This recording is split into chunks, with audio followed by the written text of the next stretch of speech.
আসসালামু আলাইকুম ওরহমতুল্লাহি ওবারাকাতুহু। মহান আল্লাহ তাআলা পবিত্র কোরআনুল কারীমের মধ্যে আমাদের সতর্কবাণী আমাদের জন্য আল্লাহ তাআলা এলান করে দিয়েছেন যে নারীদের চক্রান্ত, নারীদের ছলনা খুবই ভয়ঙ্কর।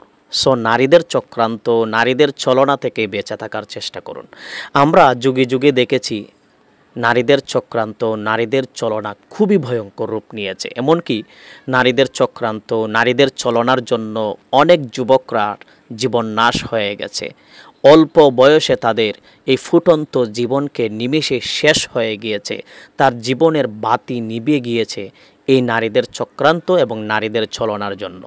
ইতিমধ্যে সামাজিক যোগাযোগ মাধ্যমে আমরা দেখেছি বাংলাদেশের এক মেধাবী স্টুডেন্ট যার নাম ফারবেজ, তার বিষয়গুলা সামাজিক যোগাযোগ মাধ্যমে তুলপাড় সৃষ্টি হয়ে গেছে। তাকে নৃশংসভাবে ছুরি দিয়ে আঘাত করে তার জীবন নাশ করা হয়েছে।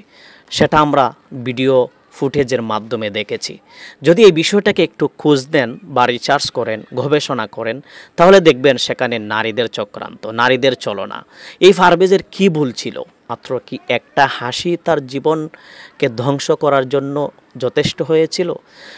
সাধারণ সে ওই মেয়ের প্রতি তাকিয়ে হাসি দেওয়ার কারণে কি তার জীবন নাশ হতে হয়েছে, নাকি সেখানে অন্য কোনো গভীর ষড়যন্ত্র বা অন্য কোনো গভীর চক্রান্ত সেখানে লুকিয়ে আছে? সেটা প্রশাসনকে তদন্ত করার অনুরোধ করছি। সম্মানিত দর্শক, এই যে যুবক, বাংলাদেশের মেধাবী স্টুডেন্ট, এই নারীর চক্রান্তে, নারীর ছলনায় তার দিকে তাকিয়ে হাসি দেওয়ার কারণে, যেটা সোশ্যাল মিডিয়া আমরা দেখেছি, হাসি দেওয়ার কারণে ওই যুবতী মেয়েরা তার বন্ধুবান্ধব অথবা প্রেমিক বা রিলেটিভ কেউ হতে পারে, তাদের কাছে কথাটা বলার পরে তারা এসে আমরা দেখলাম ভিডিও বার্তার মাধ্যমে ফারবেজকে নৃশংসভাবে ছুরিক আঘাত করে তাকে হত্যা করা হয়েছে। সম্মানিত দর্শক, এই যে নারীর চক্রান্ত, নারীর ছলনা, এটা কি আমাদের দেশের নতুন? কিন্তু তাদের কি কখনো আমরা কোনো গভীরভাবে তদন্ত করে তাদেরকে কোনো আইনের আওতায় আনা হয়েছে?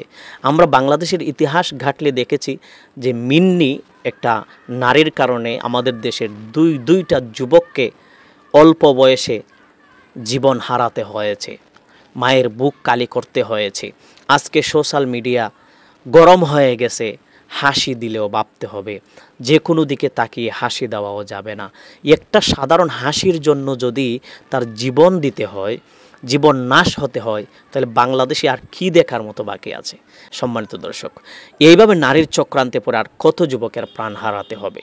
সো আমাদের বাংলাদেশের প্রতিটা সেক্টরের প্রশাসনকে আমি বলবো, আপনাদের কাছে অনুরোধ করে বলছি, তাদেরকে আইনের আওতায় আনুন। সেখানে শুধু হাসির কারণে ফারবেজের জীবন দিতে হয়েছে, নাকি অন্য কোনো চক্রান্ত সেখানে লুকিয়ে আছে, সেইগুলা তদন্ত করে আপনারা বের করুন। আসসালামু আলাইকুম রহমতুল্লাহ।